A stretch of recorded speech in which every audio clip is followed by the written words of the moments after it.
So welcome, everyone. It's a delight to be able to kick off the new academic year and our Futures Initiative signature series, The University Worth Fighting For, with this partnership with CLAG and this great program on queer pedagogies and pedagogies for LGBTQ instructors. I'm Kathy Davidson, founding director of the Futures Initiative, a program dedicated to advancing innovation and equity. W.E.B. Du Bois famously said, either America will destroy ignorance or ignorance will destroy the United States. Our current president famously said, I love the poorly educated. We know whose side we're on. The name of this series points to that fact, but also the fact that we believe we can do lots better.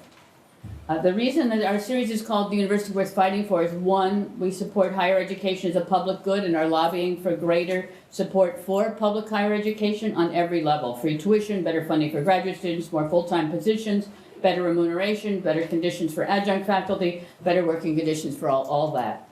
But two, we also believe that we need higher education that is good for the public, and that requires a big intervention, a lot of introspection and innovation, all with a sense of equity built into the design of all we think and do.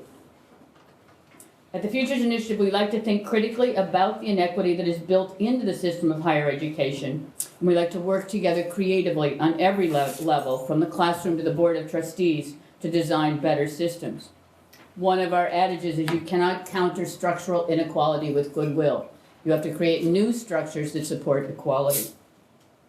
One thing that we'll be doing tonight is thinking of the pedagogical structures that we can perpetuate in our classrooms. I just want to say a few little data points.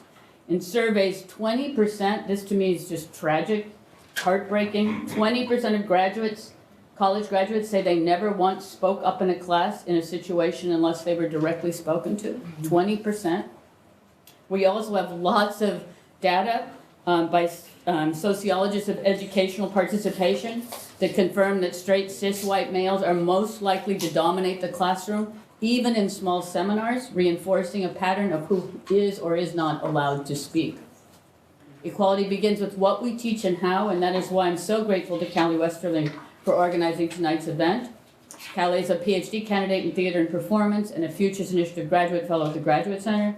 He's also director of Haystack Scholars, a vibrant student network within the Humanities, Arts, Science, and Technology Alliance and Collaboratory. That's HASTAC, which we say Haystack.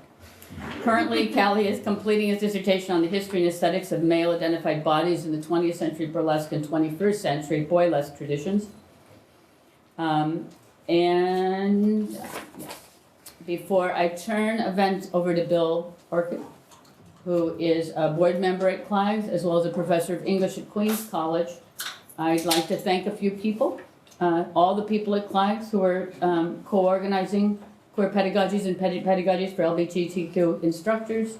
I also want to thank Maria Sharon Del Rio, who I just saw a second ago, thank you, right in front of me. Associate Professor at Brooklyn College CUNY, Stephanie Sue, Associate Professor at Pace University, Jen Polish, Yo.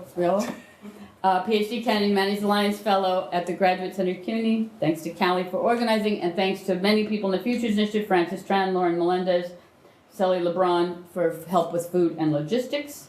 Thank you all for coming tonight and caring about how to teach. I like to say that there's lots of really hard, difficult institutional changes we can make. Sometimes it feels like those are never going to happen. Changing how we orchestrate our classrooms and how we support equality in our classrooms is something anyone can do tomorrow. Right?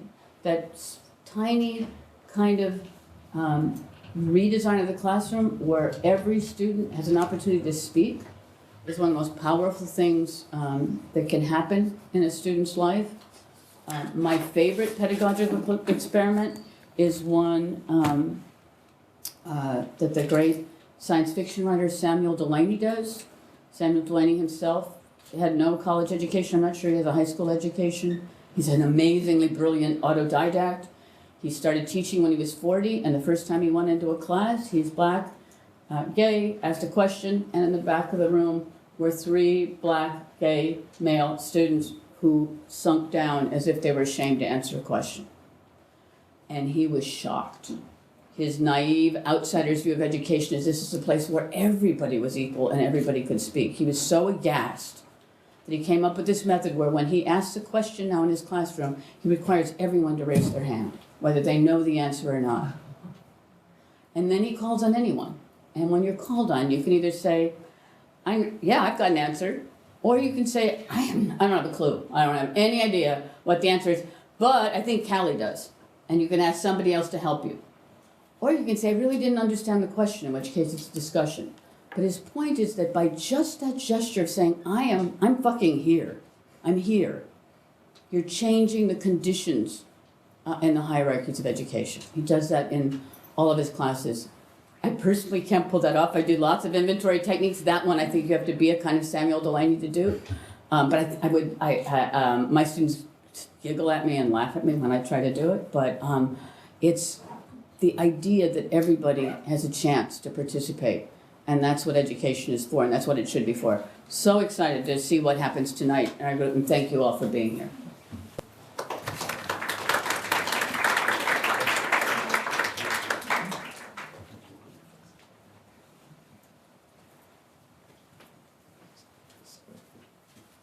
Okay, as Kathy mentioned, my name is Bill Orchard. I'm a board member of CLAGs, the Center for LGBTQ Studies, which is a co-sponsor of today's event.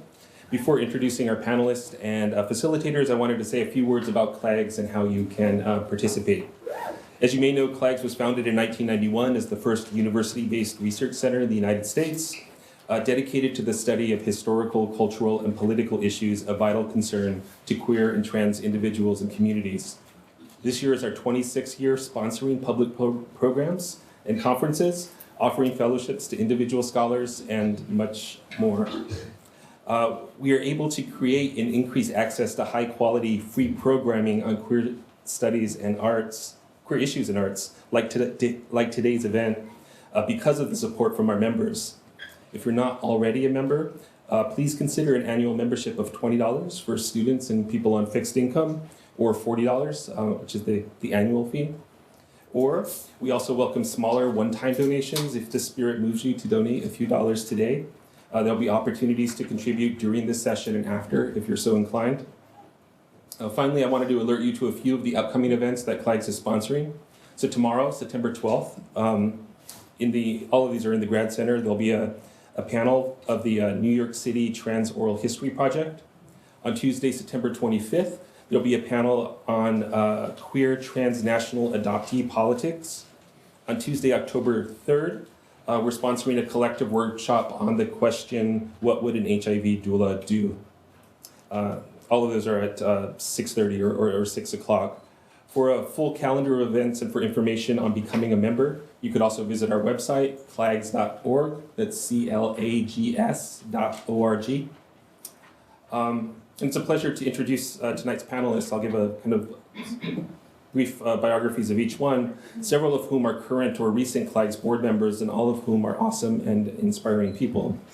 I'll introduce them in alphabetical order. So there's Stephanie Sue, an associate professor of English and Women and Gender Studies at Pace University. Stephanie is also the CLAGs Board's Education Committee Chair and co-founder of QWAVE, a grassroots organization for LGBTQ women and trans folk of Asian Pacific Islander descent in the tri-state area. There's Jen Polish, a YA fantasy author and instructor of English and theater at CUNY LaGuardia Community College. Their debut novel, Lunav, a lesbian fairy tale set in a world where dragons hatch from trees, sounds amazing, is set for release from Nine Star Press in March 2018. Their research interests as they pursue their PhD in English at the CUNY Grad Center include mental health and race in writing classrooms and the intersections of disability, race, and trauma in children's literature and media. Maria Sharon Del Rio, PhD, is an associate professor and program coordinator of school counseling at Brooklyn College, CUNY. They are committed to the development of multicultural competencies in counselors, psychologists, and educators using experiential and effective education. Their research, scholarship, and advocacy focus on ethnic and cultural minority psychology in education, multicultural competencies, intersectionality, LGBTQ issues, gender variance, spirituality, and well-being. And Kale, I'm probably going to repeat the same introduction that Kathy gave him, but he's amazing, so we could hear it twice. Kale Westerling is a PhD candidate in theater and performance and a Futures Initiative graduate fellow at the Grad Center and director of Haystack Scholars. He's currently completing a dissertation on the history and aesthetics of male-identified bodies in 20th century burlesque and 21st century boylesque. So please join me in welcoming this community. Thank you. I see that we're already, I put the schedule up here and you can see that we're already, of course, running a little bit behind, as is common at these events. I'm so happy to see that all of you have come out today. I just wanted to very super briefly speak for a minute. I wanted to, as Kathy just did, say thank you to all of the collaborators on this. I am by no means to thank for this event coming together. Only me, anyway. But my collaborators who have already been mentioned here, Stephanie, Maria, and Jen, have been incredible collaborators, and we've really put this together in a collaborative format, if you will.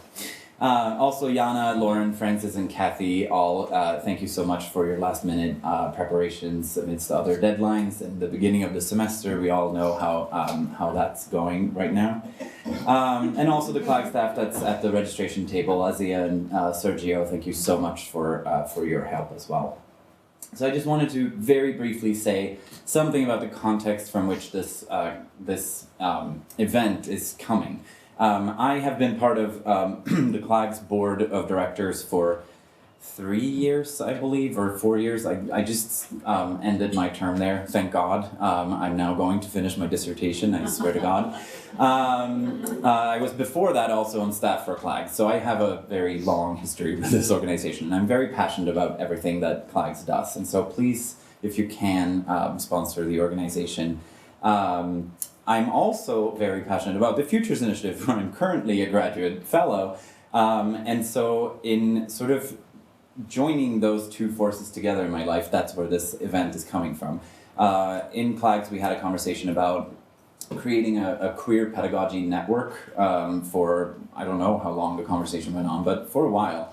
And then we started having these events at the Futures Initiative around the university worth fighting for, and I realized that, oh my gosh, this is a perfect sort of match made in heaven. And so I'm really excited. This is sort of the first event that we have where we're trying to sort of merge these two conversations together, and I couldn't be more grateful than I am here. I also hope that you're all feeling welcome, and I wanted to extend a welcome to all of you, no matter if you have been teaching or if you're currently teaching or if you're planning to teach. All of those are very important things. You're all educators in that sense, and we hope that we can draw on your experiences in all of those sort of things that you're doing. No matter also if you teach K through 12 undergrad or graduate classes. I think that it's really important that we learn from each other in this conversation. I also wanted to say hi to the live streamers. We are live streaming this event, and there's a camera back there just so that you all know. So just as a sort of heads up, this event is being live streamed and is being live captioned online for accessibility. You can join the conversation later on or right now on your phone if you want to. We're using hashtag #FightForEDU, and that's with the number 4 rather than the word 4 on Twitter. And the live stream is going out, and then we're going to save it for posterity on YouTube with captions and everything. So you'll be able to watch it later. So now, without further ado, that was 4 minutes, not 1. I'd like to bring Jen up here, and then we'll talk a little bit about the format of today's event. So I'm going to stop talking for a minute. Thank you, darling. All right, how you guys doing over there? I feel like you might be a little neglected. You good? All right, so you're happy that I'm speaking because I'm the last person who's going to speak at you. Here's what we're going to do.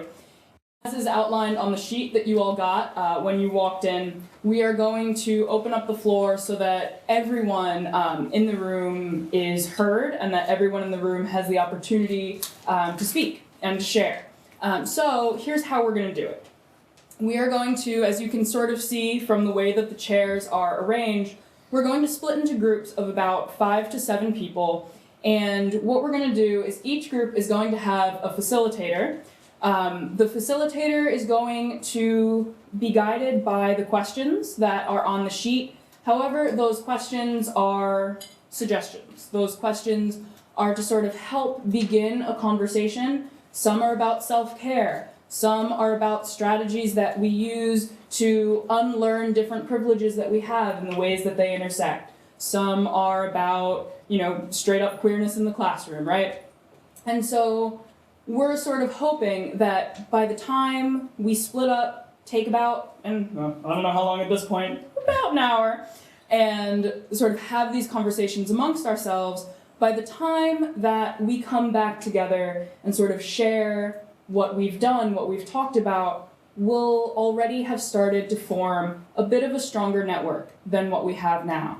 As Kale mentioned, this is an inaugural event, and so we're really hoping to drive this towards, further network of people who are concerned about queer pedagogy, queer both as a noun and as a verb, right?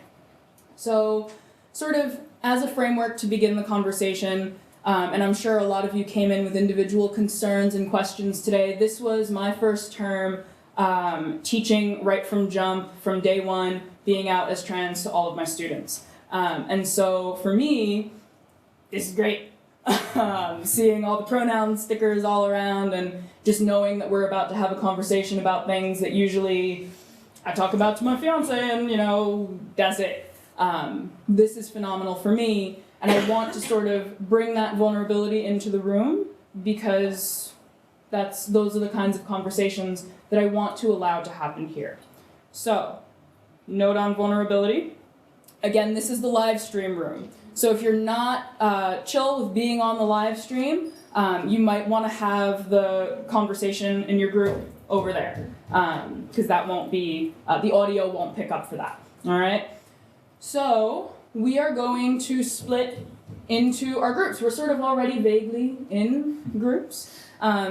If you all could sort of select a facilitator, no pressure on the facilitator, it's just about making sure that everyone gets to speak. Who wants to? You can always pass, right? We know this. So, shall we split? Yeah. Hello, everybody. So we have 4 questions. What are your pedagogical priorities now? How they have changed? What do we need to unlearn? Or where does learning start? What does intersectionality really mean? How have we been getting it wrong? Or also what, is something that you would like CLAG's Queer Pedagogy Network to do. But as Jen said before, we're here to also have a conversation in terms of, what do we do, what do we need in these times? Does everybody know each other? Should we go around? Let's go around. Is that okay? Yeah. I'm Kathy, and I'm the founder of the Futures Initiative, and really passionate about changing pedagogy and everything else about higher ed, but starting with pedagogy. And could we also include where you teach, how you teach, what age, stuff like that? Yeah. Sure. So I teach here at the Graduate Center, and I am technically in the English department, but I've never been to a meeting. And I tend to teach. Last year I taught teaching race, gender, sexuality in the undergraduate classroom with Michael Gillespie from CCNY. This year I'm teaching Blacklisted, a class with Shelley Eversley on black writers who are black and queer writers who were blacklisted during McCarthyism and what that tells us about now. And everything else I do is mostly administrative with a program that's now at 17 of the campuses at community. Justin. So I'm the new executive director of CLAG, and also I teach. My primary position is in health sciences at LaGuardia Community College, and most of the classes that I'm teaching are more general liberal arts-based courses at the moment, while we are about to start our public health associate degree program in the fall of next year, which will be my primary appointment. But the courses and how and what ways to approach those are really trying to ensure that they're interdisciplinary in their nature of approach. And I like to use flip instruction a lot in the classroom and really let personal experiences of who's in that room to lead the spaces that we're in. I'm Elizabeth. I'm at Hunter. I'm director of the Career Education Research Institute at Hunter, and I'm interim director of the LGBT Social Science and Public Policy Center at Hunter. And I teach graduate students who are the research associates, the research seminar. But Hunter is primarily an undergraduate institution. So now, for the first time in my career, my courses are more undergraduate than graduate, which is pedagogically been a big shift. So I teach LGBT public policy, and I teach a course that I brought with me from Syracuse University called Queer Kids, Straight Schools. That was the first standalone queer issues in education course in the United States. I started teaching in 2006. So, pedagogically, because I have reduced teaching load, I'm only teaching 2 or 3 a year. I feel like I'm still kind of making shifts, both from graduate to undergraduate. In terms of my population shifted, I was at Syracuse University, which is a private university, to move into an urban ed environment as a teacher and as a graduate student is what I come from. It's also been a pedagogical shift. I think moving forward, we have to be thinking more proactively about how we make those and not just let them happen through experience. So that's what I'm thinking about this year.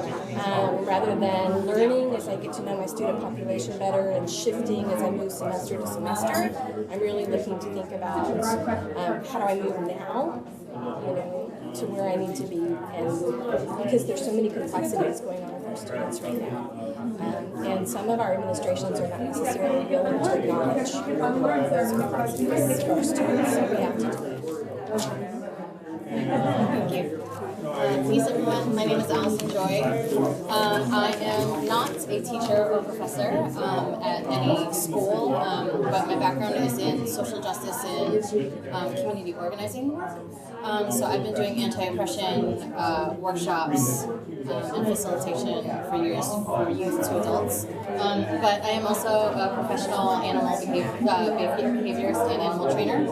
And I approach it from an anti-oppression, intersectional standpoint, and I use that world to talk to people about political theory in ways that they might not have thought about it before.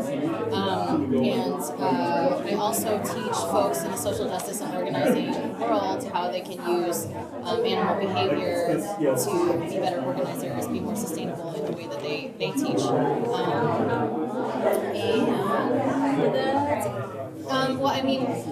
I think what I'm passionate about is the science behind learning, behavioral psychology. So the science behind learning is the same no matter what species you work with. So I've trained a whale and a chicken and a pig, and the context is different, but the way that they learn is very similar to an athlete or a college student or a 6-year-old. Can I be in contact with you after this? Yeah. I'm writing a science fiction novel where all the animals have decided they have to get rid of the humans or they won't to save the planet, and I would love to talk. Well, that's a lot of anthropomorphizing, but sure. No, actually not. Hi everybody, I'm Matt Brim. I know some of you I don't know. I teach queer studies at the College of Staten Island, and I teach LGBT studies and feminist studies here at the Graduate Center. And I have one of those perfect jobs where I always get to teach exactly what I want to teach. Everything I teach is all queer all the time, no matter if I'm teaching freshman comp or senior seminar or in English. I'm the director of women's gender and sexuality studies, so I get to some flexibility there too. I am just obsessed with queer studies and social class and stratification along social class and higher education, and how queer studies has not understood itself as pushing back against class stratification in higher ed. And so I'm writing a book about that right now. I just can't stop. I'm going to say class, social class, like a million times, so my apologies, but it's just so at the front of my mind. And I think that all of us here have a lot of innate knowledge about that because of where we teach. So I think this is like the petri dish for thinking about this issue. Hey folks, I'm Jen. I'm a grad student here in English. I teach comp and theater at LaGuardia. What else? God. The things that were in the intro. Also, for me, I try, and this will never be perfect just because of inherent power things. Also teaching at CUNY, whiteness, all that. But I try to teach using consent-based pedagogies. And so for me, a lot of times what that'll mean is contract grading, and it'll also mean things like, card systems and name tags, red, green, and yellow. For like red is like, nah, I'm not doing anything today. Or like anything that would look traditional anyway. Yellow is like, not feeling super great, but I'll give it a try. I'm okay to like try things. And green is like, yeah, bring it. And so, and they can switch it out whenever they want. And so I try to sort of, again, like consent's never going to be perfect in like weird power situations. But I try consent-wise, and that really pushes a lot of my pedagogy and like forms a lot of it. Mental health and race is a huge part of my research, and so making sure that like my students with anxiety, my students with depression, like all that stuff, feel at least somewhat safe in the space. So yeah, that's what I try to do. I'm Maria Sharon del Rio, and I am associate professor at Brooklyn College. And I also teach and direct in the school counseling program. And so it's a master's level course, so most of my experience has been with master's levels, unless, I'm invited to teach an honors course, an undergraduate. And it's mostly to people that are going to become educators or work in schools or mental health professionals. I teach various classes, but everything through our multicultural competencies and social justice and liberatory approach. I identify as, first of all, I'm Puerto Rican, born and raised. I identify as queer, I'm genderqueer. I come out to my students, so I teach from an intersectional perspective. So I bring myself into the classroom. I make them sure that they bring themselves into the classroom, and that we talk about what that is like at different times, different points. So in my class, second week of class, first year students, we're really beginning to talk about privilege and oppression and intersectionality and see it ourselves through the multiple dimensions in which we hold privilege, in which, we have to heal from oppression and how those things work. And I engage a lot in experiential learning and also affective learning, which basically is using performance or the arts or video or poetry or spoken word in order to rally up, the emotions, right? So that, people become more present and more vulnerable, and all these things that we have to unlearn also come forth, and, we can unpack it and, discuss it. If you want to.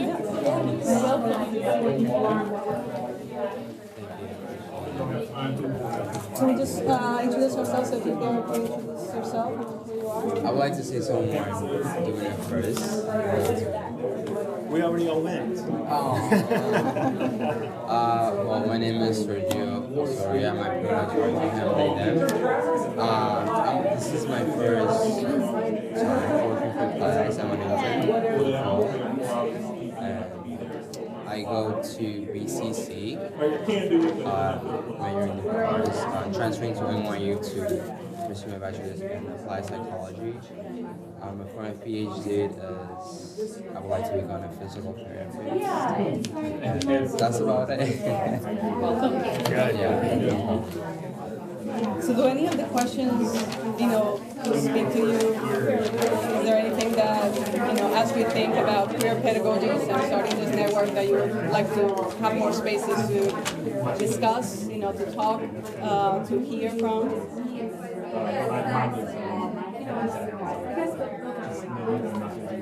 have a question. Is there a concerted effort in the field to diversify? I was very struck by the room tonight. Noted. So that would be my first question. Depends on which field. I think most of us are from different fields. In the LGBTQ studies, women and gender studies, is there a concerted effort to get more people of color and or non-English as a first language or immigrant folks involved and given spaces to teach and have the spotlight and be in rooms like this? Most of the white scholars, not at all, not even a little bit. Of course, so much of it is on queer scholars who are of color to push that. But no, it's like predominantly like I do safe zone trainings, which of course are bullshit, right? Because it's about making white people feel safe in a space and comfortable in a space. But when I do those and when I go to like observe other people doing them, there's and obviously like it's a different kind of pedagogy. It's not like college education, but it's it's education. And it's so damn white. Always. Yeah, we did an analysis at the Policy Center. We first did it in 2015 and we did it again in 2017. We had undergraduate student researchers who were looking at all of the campuses, the CUNY campuses, in all of the social science or social science affiliated fields, so including public health, education, and we were looking for minority representation. It's very, very hard to find. It's much harder to find than we expected it to be. We have tons and tons of spreadsheets mapping out where in the social sciences the faculty is going. We've tried to present this to our own administration and they don't want to hear. I think it's really hard for institutions, whether it's departments or fields in general, to actually be inviting people of color.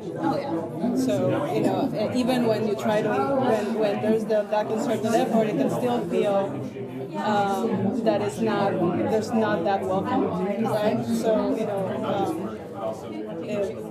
I just, there's been several calls, within the last couple of years for diversifying pieces, right? And I think, that when you want to bring, forth, much more of a liberatory approach, a decolonizing approach, there's a lot of ways that people want to diversify, but up to a point, right? So I think I believe that's a big part of where the field needs to expand. Any conversation that has to do. I don't think it is ethical to have any conversation about difference that is not intersectional at this point, and intersectional from a place where not as, I'm oppressed too, but really from a place as, this is how things play out for me. And it's really difficult to carry out those conversations. And it takes a cost. It actually brings out a cost. I also think that I think there's a level of sense of feeling disingenuous in that process. Having a colleague of mine, my best friend, who's within this institution, at another institution within it, she's the first on her campus, which is predominantly serving students of color, the first associate female of color professor, and she had to fight to get that. So I think that it was there's an extension of, it's okay, right? Oh, we did this for you, right? That feels and pushes away, which I think is something we need to look at and continue to take steps to. And approaching that and really seeing that functionally we can operate in this cohesive way. Justin or Yana, you could probably speak to. There are initiatives. There's a Queer Scholars of Color. How many times is that conference? Is that That's happened twice. Twice. Yeah, that's happened Well, there was twice. an initial convening, right? It's like three times.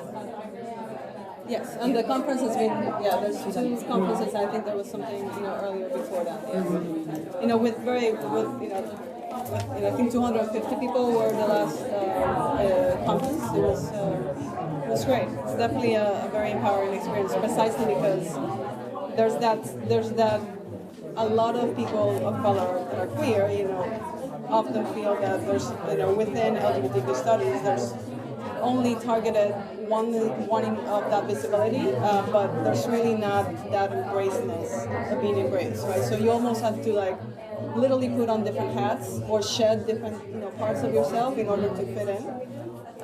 So it was a very powerful conference, for that. So that's happening locally, right? Are there initiatives that?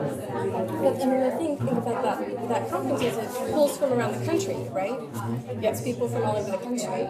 It's not, if you were to try and create a concentration like that from within community, you wouldn't have that many people to drive. I wonder, having those kinds of conferences here and the kind of attention that they've drawn, has administration paid any attention to these events? She does a faculty diversity and inclusion conference every 2 years, and the keynote spoke about this very thing this year, about how people say, oh, it's a pipeline problem. There aren't enough people of color in the pipeline. That's a lie, right? That every excuse people give, it's a quality issue, right? So it's all kinds of systemic roadblocks still in place, and initiatives like this one. One of my questions is what kind of leverage do these kinds of initiatives, do conferences have? What kind of ways does that kind of energy find the chink in the armor of the institution and create some kind of structural change, right? Rather than, even if it's a yearly conference that happens every year, right? That's a one weekend a year. How does that move into an office or move into a position? That's not really about pedagogy, but it is in a way. Sorry, that's off topic, but I think it definitely taps into who's teaching, and who are the students, right? And we definitely have to locate ourselves into that. it also makes me wonder about, when there is no space for you, you just make the space, right? So what are ways that existing professors and teachers can try to make that space for, can you mentor somebody to be like, I know it's really effing hard to get through this, so I'll be here for you. Like, what are the ways that people who are already in the field can make space for people who are struggling? And that starts in our classrooms, actually, right? So I wonder how precisely this issue, whether it's around text, whether it's around people being able to students being able to identify with what they read, would identify with what's discussed, would identify with the professor. How does that come up in your classroom? How do you wish it would come up?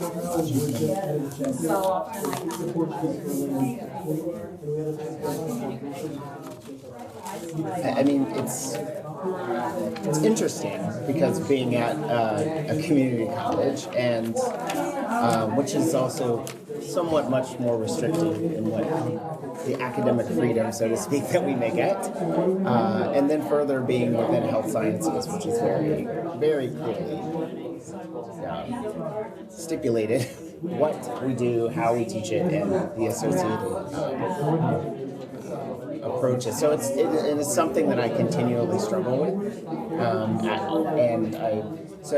I think it's finding and creating these spaces within my courses to do that, and I find I do that through have, and similarly bringing in my own experience, my own story, and then adding activities that really play this much more deeper, self-reflective, how do I make this connection to what we're speaking about? And so I think the mentorship thing is huge because I always express to my students, and I know some people are like, colleagues that don't tell them that.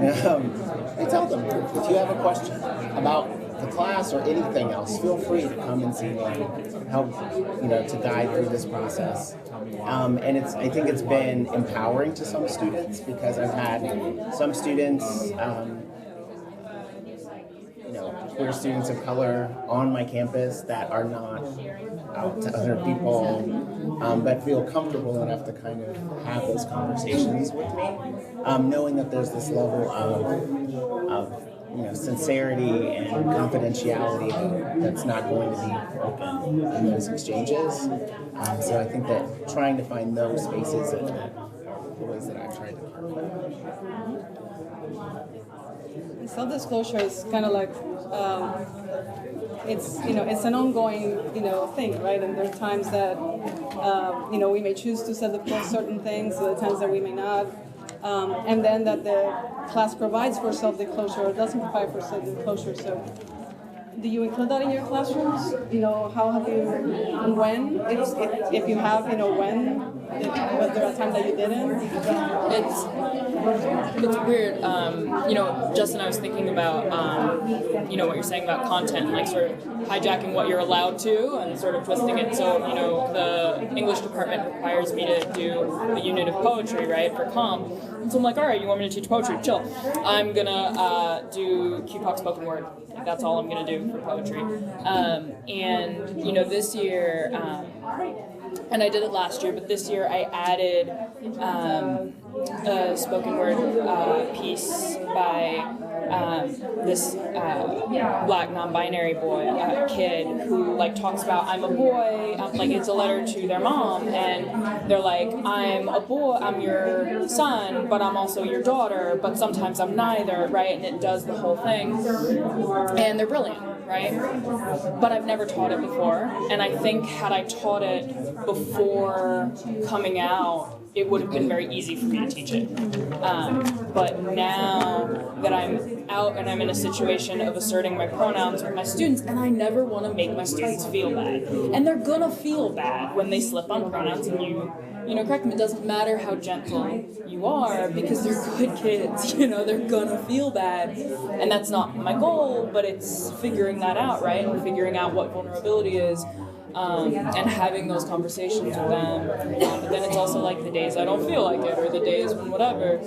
But for me, having this spoken word piece coming around the bend, and knowing that early last term, I could have taught it with no problem, but now it's this poem has a lot to do with me, and I need to figure out before I teach it how to listen to it and watch it without crying, and so it's what does that do for my pedagogy? And I'm doing it in my comp class, and I'm also doing it in my theater class. And in my theater class, I'm like, I can cry, it's chill, because it's freaking theater, right? But my comp class feels a little bit different. And so does that change pedagogically what I'm doing? I don't know yet, but it's a weird question of when you're teaching something that's also you, it almost, sometimes it feels like it gives you more authority to do something, and sometimes it feels like it gives you less, because you're just oh, well, I'm teaching you this because it's me, nah, but yeah, but it's also probably a handful of you, and so what, I don't know, I don't know. I think we have to get more and more about the body as pedagogy. Yeah. And my body reads just screams middle class white child.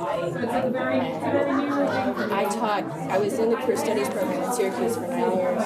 Found that program, and I walked into my queer studies class on April 10th, coming out day, it's the 10th of October, and said jokingly, "Hi everybody, I'm gay." There were 6 people in the class that dropped their jaw. This is October, 5 weeks into the semester, and were shocked. They thought I was a straight chick teaching a queer studies class because that's, I read so strongly as a straight white chick. And, I can't put my butchman credentials out there on the table and, I'm not dragging partners into the room with me. I can't list all my social justice, and so there's a distrust that comes immediately just based on my body in that space. And so, in thinking about building trust, I only recently, a few years ago, started thinking about overcoming how they're, putting things on me, how my body is its own kind of pedagogy, and how, I'm having to overcome that even before I start the process of building trust. And so, that takes a lot of effort beyond just thinking about what are your lesson plans and, how do you get from A to B in terms of the content that you want to cover. I think that in our current political climate and with some of our administrations not necessarily willingly taking positions that are highly supportive of some of our students that are most marginalized, our bodies become all the more political when they read like mine does. And so the question of how, with a body like this in that classroom, how do you create a safe space? How do you think through the power dynamics that are, that are there not even before the class starts, just from the moment that they see you. And I don't have any answers, but I've become, every year I've become more and more aware of my body as its own kind of pedagogy and its own kind of problem. And I think that's because we think about how queer bodies are in queer spaces and all of the risks that brings, but we don't necessarily think about how bodies that read as straight function in spaces that they're trying to create. It's funny, when I was really high femme presenting, and now still also, but especially I think in a different way, when I was really high femme presenting, my body, especially in a LaGuardia classroom, a Queens College classroom, my body is a really violent presence because fuck white women, man, right? And so gay, straight, doesn't matter. And now too, now that I have a more masculine, sometimes more masculine presence, it is that violence is very, very strong. Because my students are mostly students of color, and so talking in my syllabus about whiteness and talking on the first day about whiteness and always bringing that in, for me, it's necessary. And they always bring it up. Because they always investigate the syllabus in groups, and then they report back this is what we learned about this section. What'd you guys learn? How are we getting graded? And so when they investigate it, they always bring it up all the time. You talk about this in your okay, cool. Let's go. Let's talk about it. But I think you make a really salient point about our bodies do things, right? And in my case, where I teach, my body is a source of violence. And how do you level that with your students? How do you say yes it is. How you tell me, how do I ameliorate that for you? What do I do? What are we doing together? What are we creating together? And to me, it's wrapped up in my queerness somehow, and I haven't figured out how yet, because it always feels really different depending on how I'm presenting. So, I think this is where structures and institutionality can come in handy, because I'm known as a queer professor on my campus, and students sign up for my classes knowing they're LGBT classes. And so they walk in sort of already knowing. Sometimes they don't, and it gets read all different ways. Like often the power is sort of the class. A student will diffuse it for me. Like I walked in and I was standing up there like as the students were settling down on first day, and I started to talk, and I say I'm gay right away because they all sort of knew it anyway. But one student didn't know. She happened to be a lesbian, and she was the first one she spoke, and she said, "Yeah, I thought you were straight until you started talking." And everybody laughed, right? And because she was identifying as a lesbian, she had authority to say that, right? And so she and I bonded right away. People saw her joking, people saw her taking that authority and the power to do that, right? And so there's some ways where, because I present just whatever people are going to think what they think, I like when institutionally I don't have to do a whole lot of it because students already know what they're sort of getting. That's why if you have a title, Queer Studies Professor, right, it actually goes a long way and does a lot of work for you, right? And I think you still have to do all the work of coming out, but not so much to make the revelation, but to build relationships right, around that trust. It's not an issue of knowing or not knowing at that point. It's about talking to these people. So I was a postdoc when Kathy, you were at Duke, right? And I taught tiny little freshman writing classes. And I'm sorry, the last anecdote, but I think it's instructive. I taught 2 sections one semester, and I came out to both of them, but one section thought I was joking. And the other thought I was serious. But because Duke is a small place, they all know each other. And the class that thought I was joking thought that I didn't actually want to tell them because I didn't like them or trust them as much. And all semester, they thought I liked the other class better and trusted the other class more than I trusted them. Right? And so and that actually affected our relationship. So they can.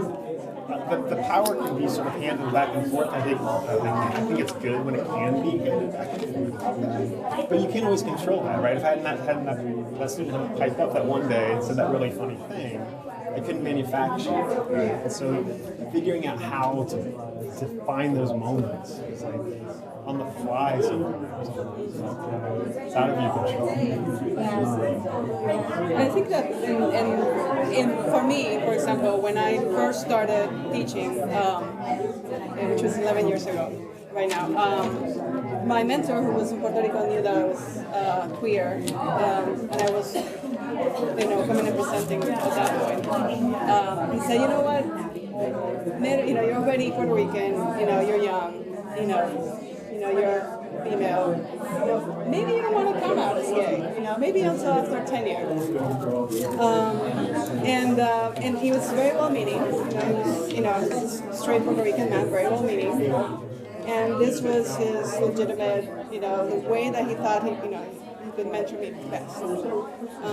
Thankfully, there was, a group of queer faculty that I could identify with. So I was immediately out to faculty. But even the queer faculty back then said, you might hold off on telling your students because, faculty evaluations, and again, we know about faculty evaluation bias when you're female presenting, when you're young, and you're not white. So, it's like, maybe, and, the college population is, comes from many different, backgrounds, but many of them are conservative. So I actually waited. And literally, I waited. I had my tenure in my hand, and the next day I was already teaching the multicultural counseling class, and I came out to the students. And they, I had taught them the semester before, and they were a little hurt that I had taught, that they would not be able to handle it, before. But every year, and I don't teach classes that have clear, name, right? It's a counseling theories class or a multicultural counseling class. Every year I have to come up to my students, even when now that I'm more master presenting, and when you look like me and you're Puerto Rican, it's you know it's kind of like a billboard in a sense for other Puerto Ricans, but there's still I'm still doing a come out every single semester. And it's a very vulnerable position to be in, even if I have done it already, dozens of times, and I do workshops, and I come out on those workshops, to hundreds of people. So by this time, I probably come out to thousands of people, and still, those 15 to 25 people, every year that are in that classroom, it's a very vulnerable position to be in. So I think that one of the ways in which, at least how I understand queer, pedagogy, right? It's that part of what we do, it requires us to put us, in the classroom in ways that also make us very vulnerable, and then provide for the opportunity for students to do the same as well. And that can have, a cost, right? Both in terms of for ourselves as instructors that in other places it doesn't. And at the same time, I think that we can use our privilege to mitigate a little bit of that cost, but still, it has a human cost. So what do people do here, when they show up, to deal with that vulnerability hangover that sometimes, comes after, or to create that? How do you show up in your class? Can I go for a second? How, if your students don't know, if you're not teaching queer studies classes, this is maybe for Justin or anyone who's teaching, if your students don't know it's a queer studies class, if you're queer, how do the queer students find you, right? This is the other problem. If there's a campus without queer studies, So for me, how do they get what they need? Because I think it's important to be able to see somebody, not that you want to be them, but to see a working queer professional. Not that you'll become a professor, but to see that there is a job where gayness is a part of it. Right? That can be employment. Employment can be, gayness, queerness can be part of employment. It's like a lot of, they don't have it. Right? So how do they find you? well, for me, last year, when I was femme presenting, to start the term, and then I cut my hair off in the middle of terms. They were great. But when I was super femme presenting, I have them do index cards at the beginning of the term, and I have them put their pronouns on it. And when I give examples of what pronouns are, I'll say she, her, they, them, he, she, etc.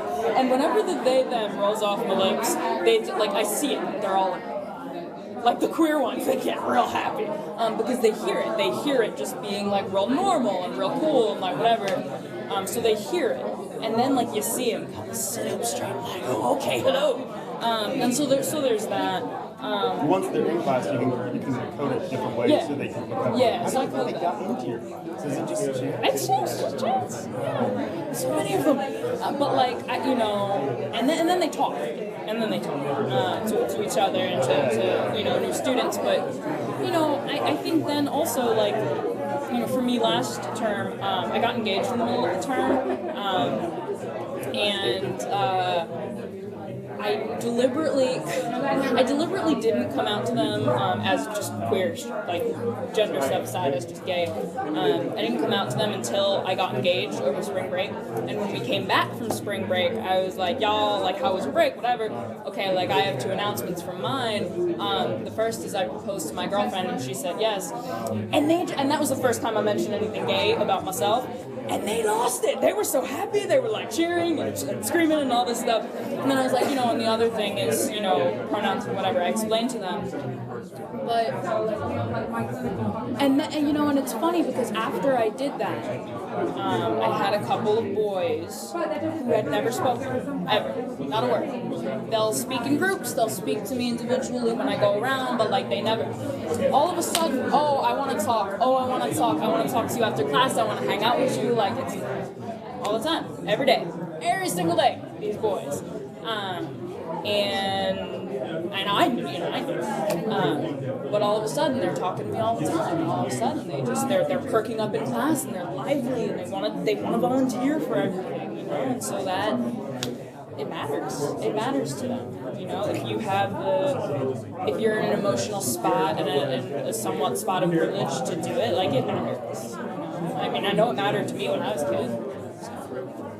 I think structurally, there's a big problem on our campus anyway with reticence to cross-list classes. So the LGBT classes are not showing up in the list of the sociology classes. They're not showing up, in the list of the history classes.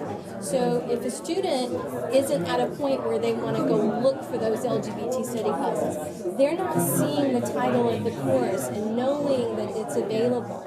If they're just looking for, I need my social science credit, I need, Where does that reticence come from? it comes from it being, The process, that comes from the sociology part. no, it's coming from our instruction. Like for fear of fewer participants? Is that what Well, the FTEs are allocated to however you actually list it.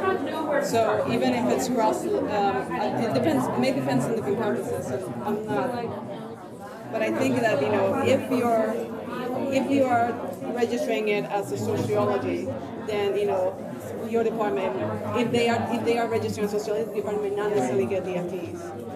Although in some departments, it is whoever staffs the course that gets the FTEs, it kind of varies. So there's might be some financial reasons. One of the things we started doing at Queens College when I was there was getting a list of queer faculty and or folks who teach queer things in their regular comp class that's not called queer whatever, or their health science class that's not called queer whatever. And compiling a list of that and making that available to students, even if it's not an official something, even if it's not an official cross list, making that available, compiling that every term and making that available, Justin's teaching these things, yeah. Getting something like that where students have access to it, getting it to a place where there's accessibility for that. Yeah. That's also a problem. Stick it on the bulletin board, it's Right.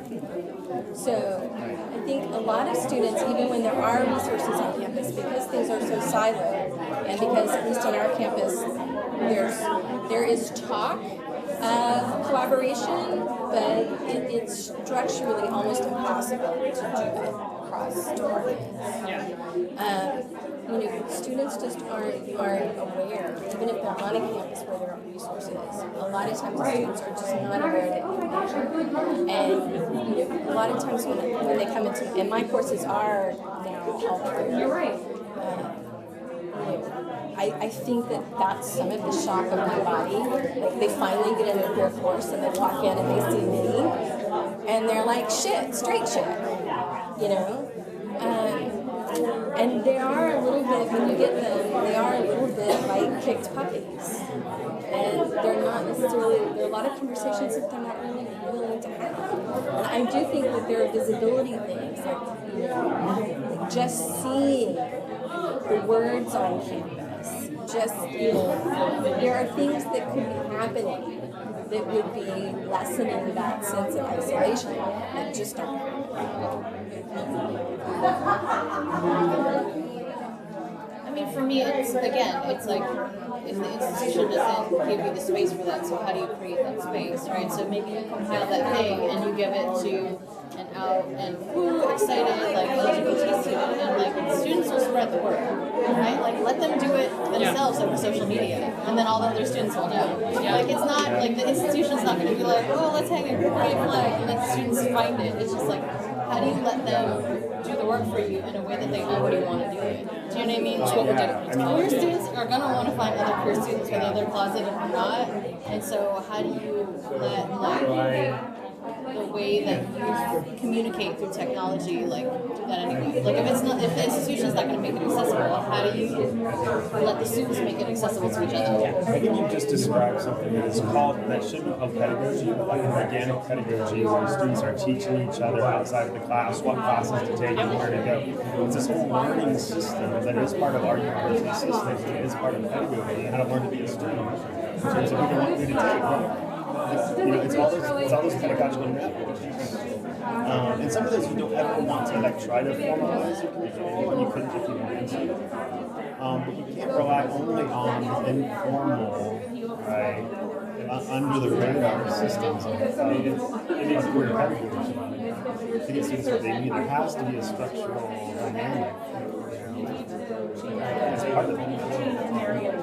And the creation of the space, I think it's also a pullback.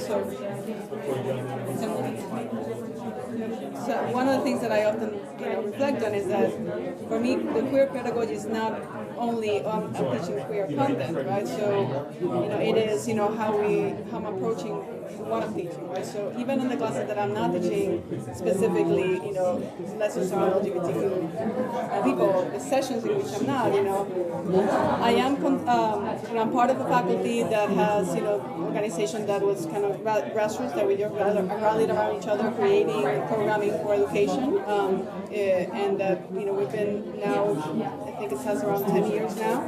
And we've reached out to the LGBTQ association. We started. We were able to get a resource center, LGBTQ resource center. I'm connected to the faculty on the campus. We're doing a lot of things. So if there's anything queer that happens on campus, I know this. So even if my class is not, if I'm not, specifically talking about sexual orientation in that class, I will bring the information about what's happening. Oh, just in case this is, there's this, spoken word that is happening here. And that's, obviously as the semester goes on and there's more things queer that I'm announcing, this network continues to appear. So I actually usually come out early enough in the semester that they already know. But that also helps the students connect to the other resources that they also have.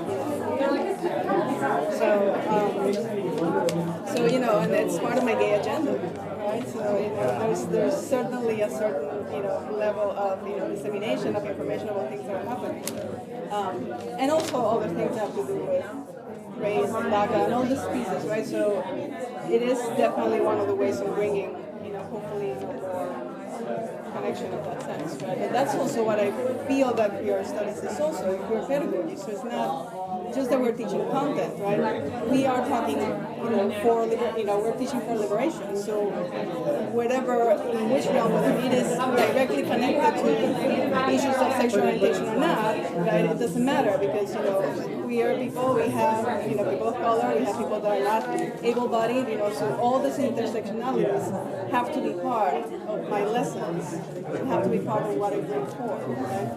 And for me, that a huge part of that is syllabus day, because it's the first thing that they see, it's the first thing they theoretically read, and it's the first thing that we're talking about, right? So for me, the first section that I have, I write my syllabus in letter form to my students, which is kind of step one of talking to students instead of at them. And then the first section after hi guys is basically this really big accessibility section, and it has DACA information, and it has QB Clear, the immigration stuff for them, and it has single stop at our school. It's if students are food insecure or if they don't have housing or whatever it is, right? Single stop. And Metro cards, and it says all of those things, and to me, that's some queer shit. It doesn't necessarily have to do, but it does, because we're more likely to have all those issues, and especially our queer students of color are more likely to have. So, putting that on, and making that front and center of this is the first thing you see in class. Hey, yeah, attendance is important, but you got a lot of reasons why you might not be able to do the thing. So here are resources, and like you said, come talk to me. Course content, not course content, come talk to me. And it's not popular. Everybody's oh my god, you're gonna, but no, it's not. It's also self-care, which is why we're doing the thing. But also student care, And so for me, making sure that that's structured into my syllabus and the way that I present my class to them is super, super important to me. As opposed to that thing at the bottom of your syllabus, which is also there's a wellness center. Nah, you gotta expand it and put it front and center, and that way it's not just oh look, there's a gay character in this book that we're reading. It's deeper than that. It's structural in your course. We have around probably like 8 minutes left, and I'm wondering if people would like to also talk about your experiences teaching, within the past year or so, where the political climate has shifted, and the political administration has shifted, and there's been a lot of things that have made many marginalized communities be under attack. Is there anything in your pedagogy that has changed? How have you felt, this change of tides? Have you not felt it at all?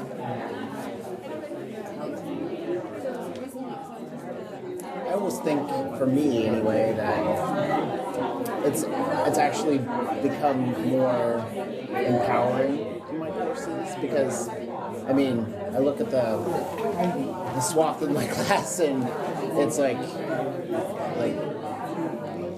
I may have, maybe 2 white students, but they are probably, and most likely they're immigrants. So it's not, so it's very, I think it's actually become mobilizing. I think that, if anything, it's allowed for us to have more conversations around the issues that we're discussing. So one of the courses I primarily teach is HIV, AIDS, Science, and Society, which brings in the history of the political climate. And so it's great for us. And even though the students may not necessarily see or personally accept the oppression that each group within that room embodies, or the multiple intersectional understanding of that within one, they come to a level of kind of mutual respect around it, and at the end of the class I find that they are more supportive of each other, and are willing to take that and stand up. Okay, we're going to ask that your final speakers in your groups start wrapping up. So, I think it's actually served to mobilize and bring together and unify. So what we're going to do now is I'm going to ask for the facilitators or people that are going to be reporting out to just in about a minute sum up some of the key points that you said. I said a minute because we're educators, so I know you probably take 2 or 3, but just try to make it only for about a minute so that then we can have some group reflections, okay? So I'm going to start off with the group over here. I'm actually going to pass,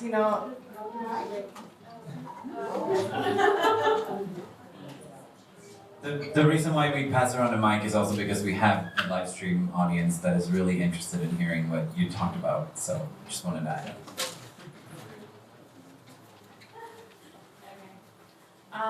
So we had a few bullet points. We talked about being at an elite. Was that like a versus, like an arrow? Yeah.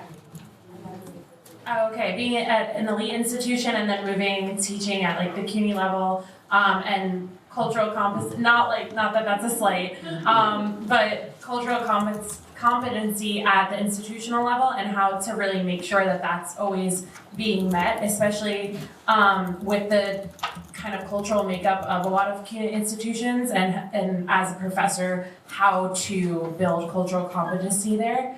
And then we talked about the emotional makeup of classrooms, and always checking in with students and remembering that we need to kind of meet them where they're at in order to get them where we want them to go.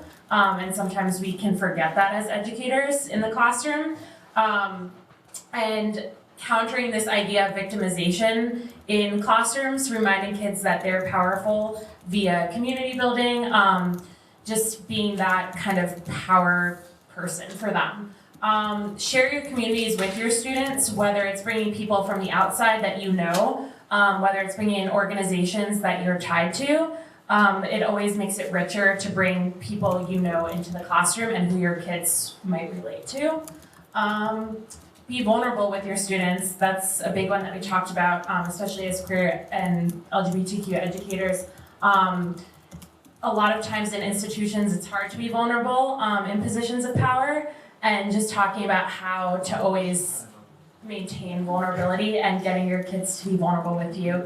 And then I'll just like do a few more, letting every student speak as a way of like building agency, whether it's in the high school classroom, having kids read their work out loud, whether it's at the lower school pre-K level. Not sure what they do, but. Oh yeah, we had a really intense range of people. There was a pre-K teacher, college instructor, high school teacher, high school programmer, yeah.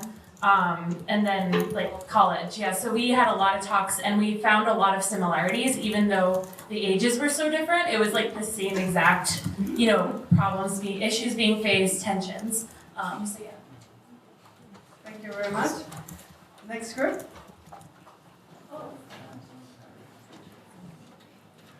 Hey, I feel very lucky because we had a lot of like diversity in this group. I'm a high school teacher. We got some college professors here and some people working in nonprofits, and so it was great. It was great.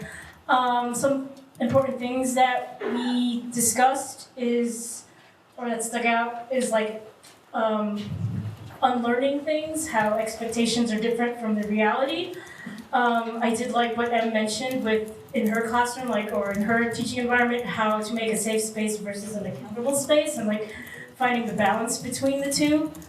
I also appreciated Simone's discussion on what intersectionality really means and how people get it wrong all the time, and how we can incorporate a better definition in our classrooms to make students feel like less threatened, or to make the task a little bit less daunting when discussing it, because it is very daunting if you take the scope of it into consideration.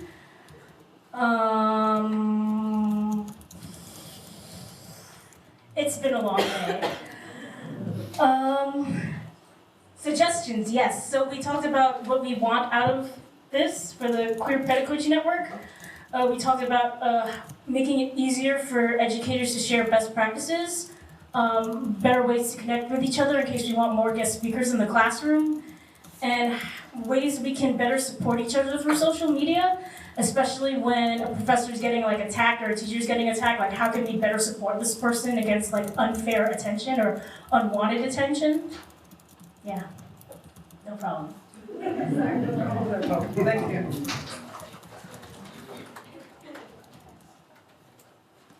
Hi. We also had a really diverse group of educators and former and future educators. And if you don't mind scooting over a tiny bit, that's my list. Thank you.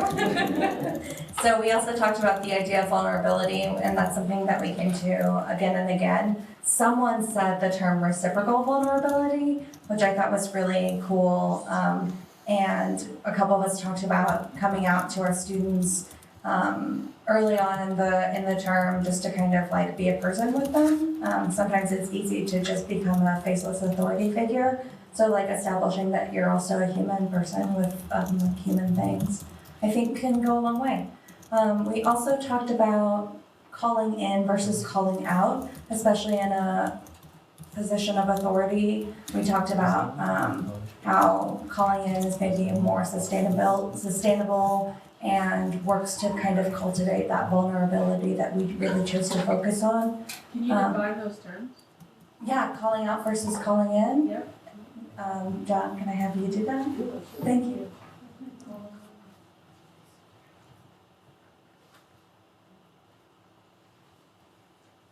I think for me, calling in someone is understanding, and this goes to the third question too, about intersectionality, of just understanding where people are at, and understanding what systems they're oppressed by, rather than calling out and being reactionary to them, which perpetuates the violence that perhaps why they said those things. And also calling in creates that, hopefully one with your students, one that allows you to be vulnerable with them, and honest and open. Thank you. That was great. Does that answer your question? Yes. Thank you. The piece that we kind of left off on that I think is really valuable is valuing the knowledge that students bring into the classroom. Let's go over here.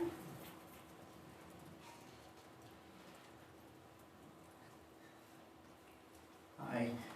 We started off by talking about how to address whether the instructor or in what context the instructor uses the coming out, like should we discuss coming out in the classroom or self-identifying as LGBTQ in the classroom, and we talked about like different strategies of doing that and the pedagogical problem of whether that is related to the content that we are trying to teach or whatever we are teaching. And the anxiety of doing that in the current times.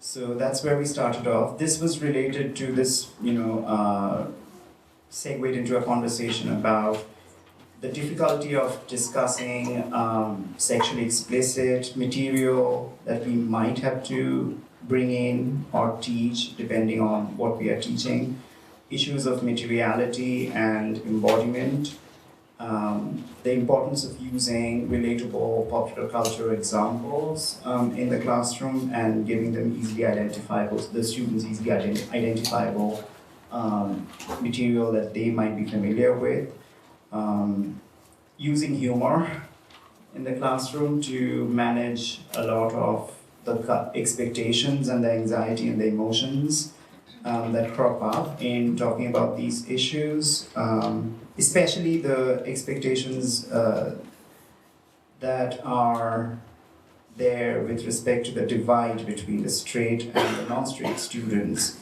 and their different affects, and using these expectations in a productive, creative manner in the pedagogic process.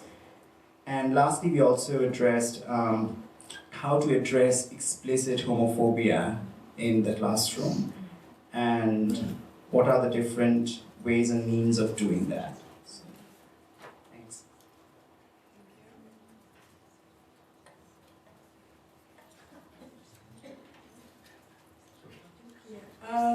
We also had a very diverse group, a lot of educators in the room, but also I myself am actually a student, so we were able to see, listening to suggestions that they had and how I thought they would be received by students in the classroom. I thought that was a really good dynamic that we had. A lot of interesting answers came from when we talked about what we needed to unlearn. I think that again, since we're in an educational institution, we're always learning. There's always new things that we have to unpack about ourselves. We're always in this endless search for not necessarily perfection, but just knowing more. There's always something new to find. And then we talked about where learning started and how to guide students to the path of loving to learn. A lot of students have begun to think that the game is just memorizing things and that that's the easiest strategy, but when it comes to humanities and social sciences, that's not necessarily the case. And talking about intersectionality and how have we been getting it wrong, again, I think it's really important that I used to work with Kimberly Henshaw back in high school, so I saw the question, I was like, oh God. But I think it's understanding that if you are bringing awareness to an issue, or if you're advocating for an issue, but it doesn't necessarily afflict you, don't speak over people. You should be speaking with them in concert. And yeah, I also think that what we really wanted to emphasize was that teachers play a very strong role in the molding of the minds of students, that people grow in the classroom. They don't necessarily get to all of their interaction outside of that. We spend hours, I've been in class since 8 in the morning. Most of the interaction that I've been having has just been speaking with students about when this next exam is coming up. So I think that we should acknowledge our worth more.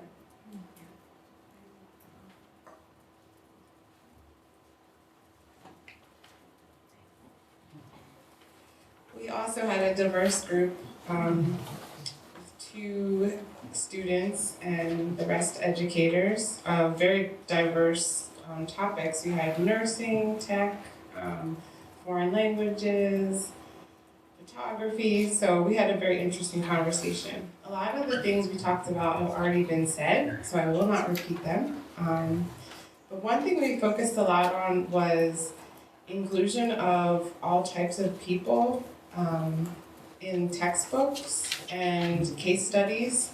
Inclusion meaning even just names of people, so everyone isn't Jane and John. Photos of different types of people being different races, things like that.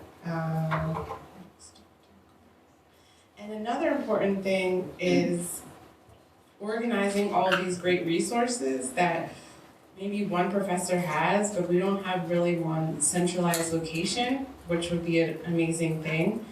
It would really be amazing if it was just in the textbook already, but that's not going to happen. And we talked about why that is, but we have a tech person in our group that's going to fix this. So, no pressure. Yeah. I didn't say who, so it's okay. You're safe. But so that would just be so amazing if we didn't have to actually make the supplemental materials. If it was just in one central location, and if people would be more willing to share their resources and share their syllabus.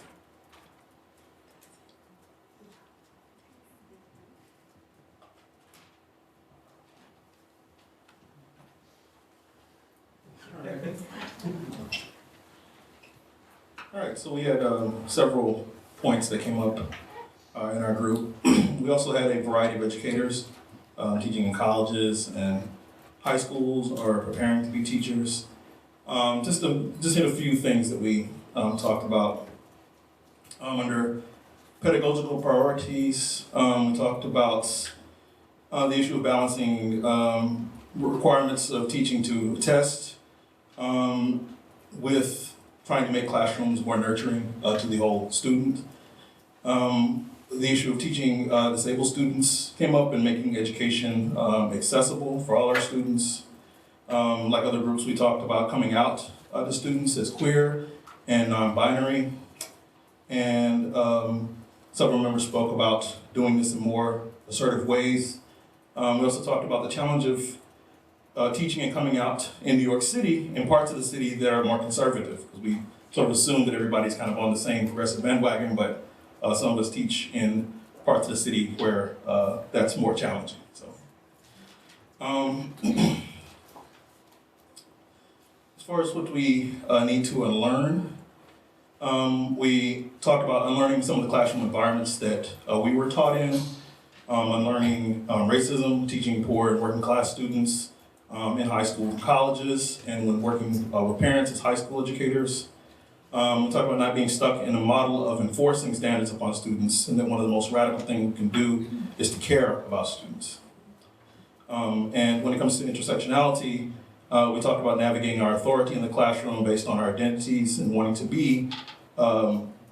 teach without reinforcing hierarchies, but also realizing we experience classrooms and authorities in different ways, and being sensitive to the ways that some of us may experience challenges to our authority as teachers in the classroom. Okay? That's just a few things that we talked about.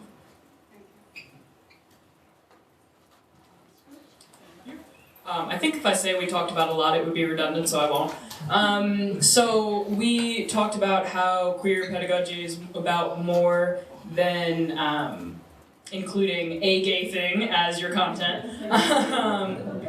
We also talked about the way that vulnerability via disclosure in the classroom is both a source of profound vulnerability and a source of profound power, potentially. And this is probably the most important thing we talked about, perhaps, was why most people in this room and in queer studies more broadly are super white. And so we talked about how that impacts what it means to have queer pedagogies when a lot of scholarship around it, for example, is super white. So, yeah. Thank you. And as we have been talking, I've seen that Art has done an amazing job at beginning to also put together some of the things that you have said. I definitely have heard a lot of things that have been overlapping. I've heard a lot of different categories of things. So people talked a lot about locating ourselves within our classroom, and those are my translation in my head, right? But people talked about being queer in the classroom, the coming out, the tensions that can happen around that. How can that happen, and when does that happen? People also talked about content, and including content, and hoping, to also network for, not having to reinvent the wheel, every time that you want to do something exciting in your classroom. And also, I heard people talk a lot about process, right? And process both, personal process, but also process within the classroom and caring for students, within, the classroom. So I saw and heard a lot of vulnerability, right? And, respecting vulnerability, reciprocal vulnerability, which I'm gonna think about that more. I really like that term as well.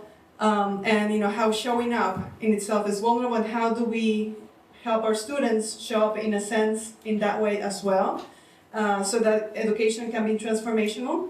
And at the same time, the balance between creating, a safe space in terms of, people being able to show up, but also to helping people be accountable to unlearn some of the things, that need to be unlearned.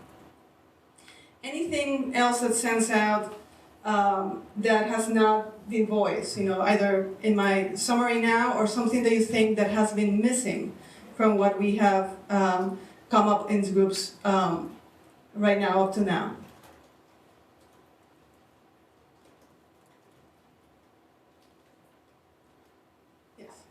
Not missing, since my colleague over here with the glasses, I didn't catch your name.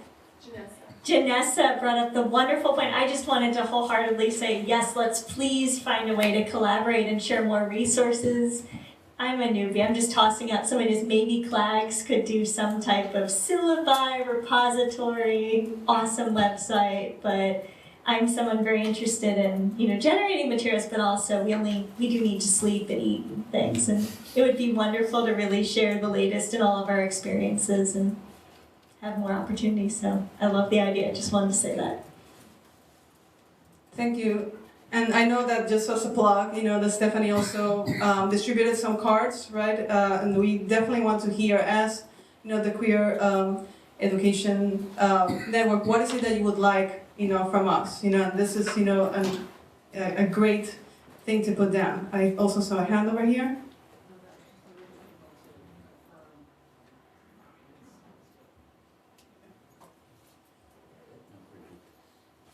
Just repeat.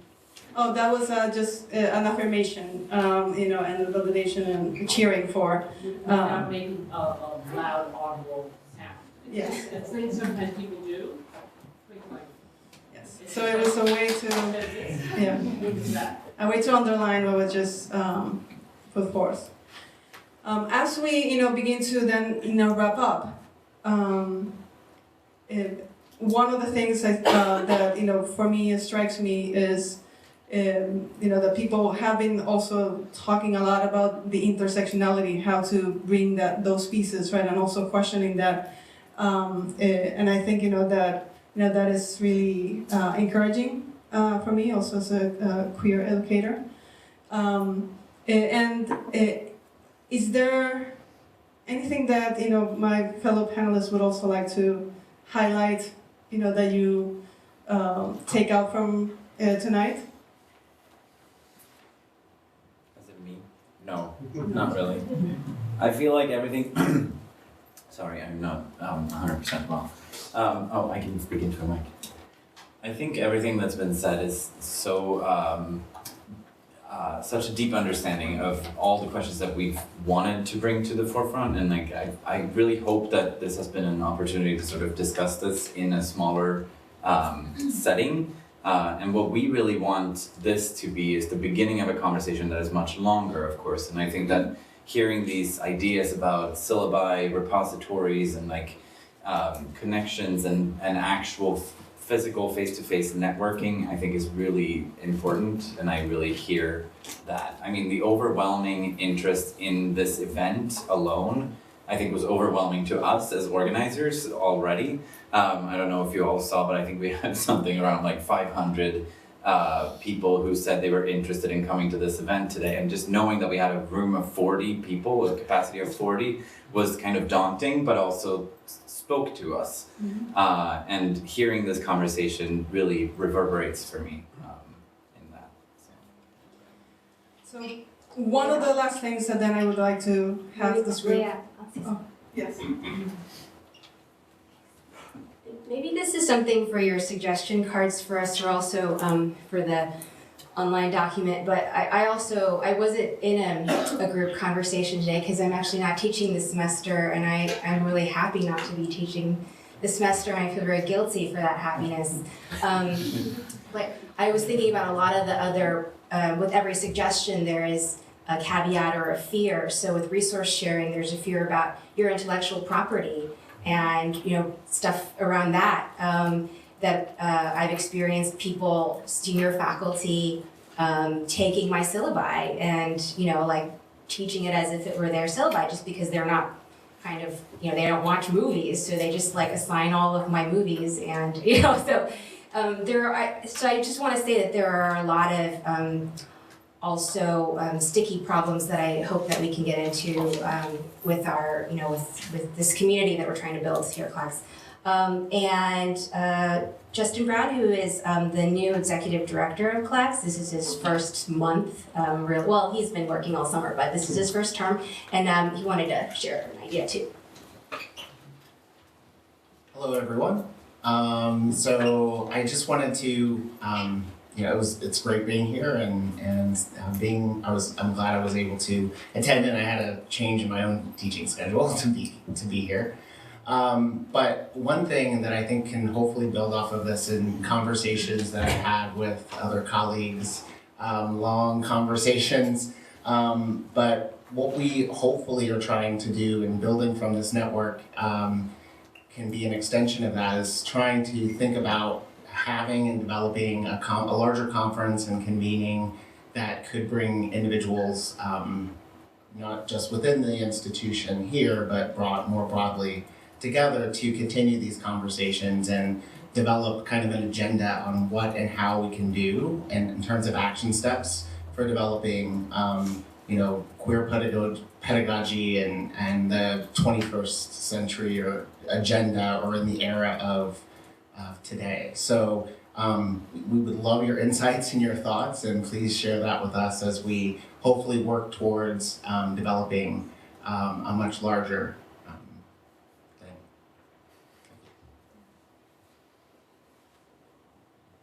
Thank you, Justin.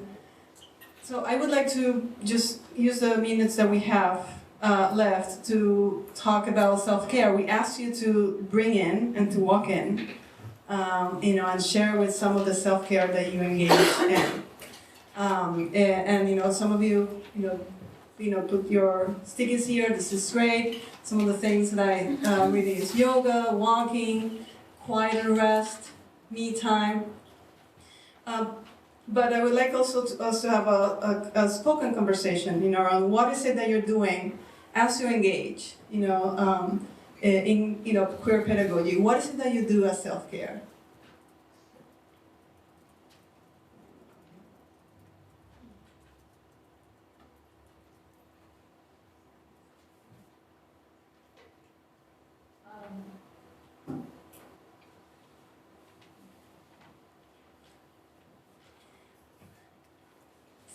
One thing that I wrote on there that I found to be one of the most useful things was news-free time.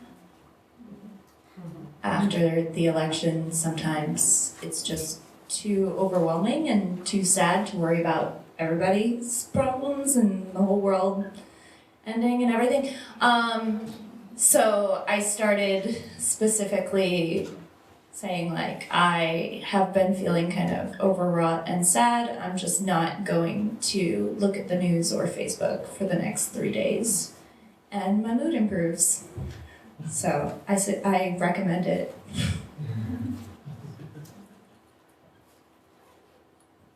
What else? What is working for you right now?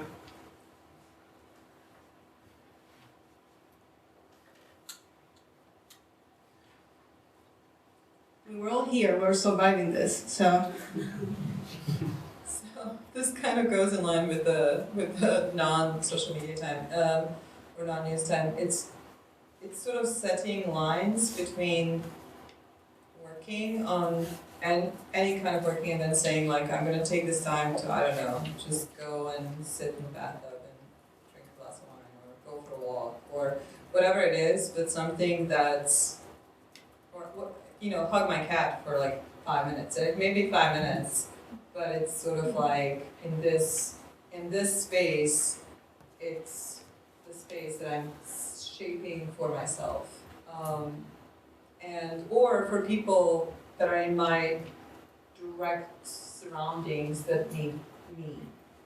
Because sometimes it's sort of like the world needs me, but you know, sometimes it's like my roommate needs me because she just had something traumatic happen to her, and like I need to be there for that, or a friend, or so it's kind of creating time for individual care for self and care for people who are close to you, who are also people who are going to care for you, and then versus also like dealing with the larger issues.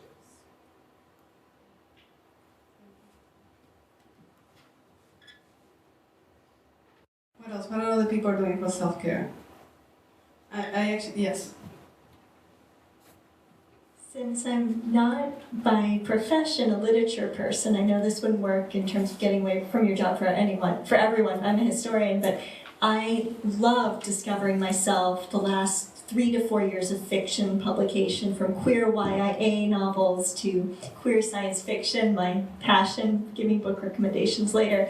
But for me, reading for fun is just wonderful. And just compared from, I'm not that old, but when I was a kid, there was so much fewer out there in terms of queer characters and really interesting societies. And so I love sci-fi and speculative fiction for, you know, keeping me stimulated that way. So that's one way I relax. And it's an awesome idea. Anyone else?